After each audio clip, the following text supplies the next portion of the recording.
नमस्कार।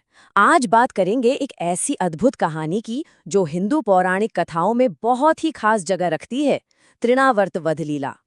ये सिर्फ एक कहानी नहीं है, बल्कि इसमें दिव्यता, अहंकार और भक्ति की रक्षा के बड़े गहरे सबक छिपे हैं।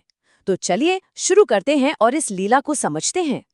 एक नन्हा सा बच्चा, एक भयानक तूफान और एक दिव्य खेल।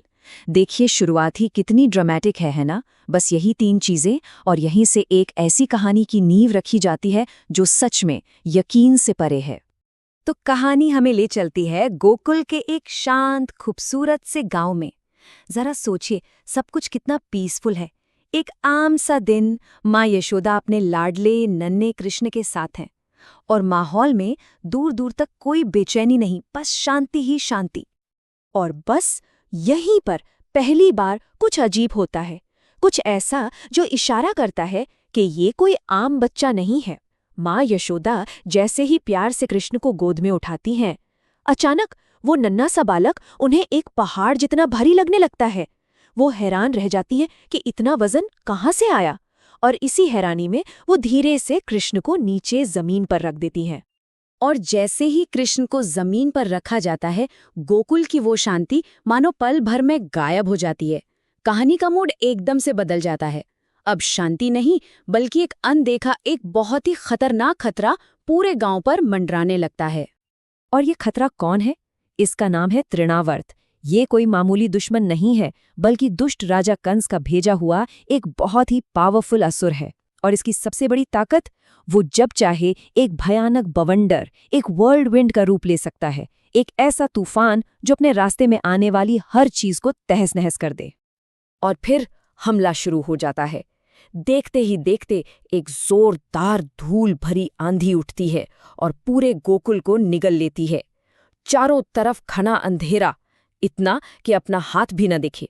और इसी भगदड़ और अंधेरे के बीच वो बवंडर नन्हे कृष्ण को जमीन से उठा लेता है और सीधा आसमान में ले जाता है। लेकिन जैसे ही तृणावर्त कृष्ण को लेकर आसमान में ऊंचा और ऊंचा उठता है, कहानी में एक जबरदस्त ट्विस्ट आता है।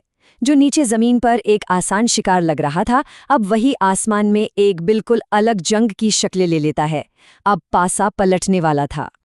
अब सवाल तो यही उठता है ना कि भाई एक छोटा सा हेल्पलेस सा दिखने वाला बच्चा इतने ताकतवर बवंडर दैत्य को कैसे चैलेंज कर सकता है?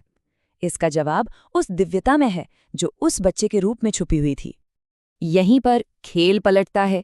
तृणावर्त का जो घमंड था, वही उसके हार की वजह बन जाता है। देखिए, वो जितनी कोशिश करता कृष्ण को लेकर और ऊपर जाने की, कृष्ण का वजन उतना ही और ज्यादा बढ़ता जाता। उसका मकसद था कृष्ण को खत्म करना, पर कृष्ण तो अब एक ऐसी चट्टान बन गए थे जिसे हिलाना भी नामुमकिन था। मतलब दैत्य की अपनी ही ताकत उसी के खिलाफ एक बोझ बन गई। जरा सोचिए उस दैत्य की हालत। वो तो बुरी तरह फंस गया। ना तो वो इतने भारी कृष्ण को लेकर उड़ सकता था और ना ही उन्हें छोड़ सकता था। अपनी ही पकड़ में कैद हो गया था। मतलब जो शिकारी था वो खुद ही अपने शिकार का कैदी बन चुका था। क्या कमाल की आयरनी है। और फिर आता है वो मोमेंट, कहानी का क्लाइमैक्स। ये वो पल है जब घमंड और ब्रूट फोर्स को डिवाइन विल यानी दिव्य इच्छा के सामने झुकना ही पड़ता है। वही बच्चा जो थोड़ी देर पहले बिल्कुल बेबस लग रहा था, अब अपनी असली दिव्य शक्ति दिखाता है। कृष्ण उस दैत्य का गला पकड़ लेते हैं और बस एक ही पल में दैत्य की सारी ताकत खत्म और संघर्ष का वहीं पर अंत हो जाता है। जब धूल और अंधेरा छटा और तूफान शांत हुआ, तो गोकुल के लोगों ने जो देखा उस पर उन्हें यकीन ही नहीं हुआ। वो विशाल दैत्य जमीन पर मरा पड़ा था और उसके ऊपर नन्हे कृष्ण बिल्कुल सेफ, आराम से खुशी खुशी खेल रहे थे। लोगों की जो चिंता थी वो एक झटके में खुशी और हैरानी में बदल गई। तो देखिए, ये कहानी सिर्फ एक डीमन को मारने की कहानी नहीं है। असल में ये एक लीला है, एक डिवाइन प्ले, जिसके पीछे बहुत गहरे स्पिरिचुअल मैसेजेस छुपे हैं। तो चलिए अब समझते हैं कि आखिर इस पूरी घटना का मतलब क्या है। यहाँ से हमें 3 बहुत इंपॉर्टेंट लेसन्स मिलते हैं। पहला तो ये कि असली ताकत, असली पावर बाहरी रूप, रंग या आकार में नहीं होती। वो तो अंदर की दिव्यता में होती है, भले ही वो एक छोटे बच्चे के रूप में ही क्यों ना हो। दूसरा सबक ये है कि ईश्वर अपने भक्तों को बचाने के लिए खुद आते हैं, वो हर हाल में उनकी रक्षा करते हैं।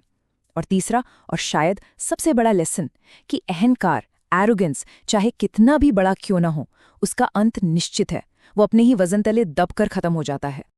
और लीला का कॉन्सेप्ट भी तो यही है।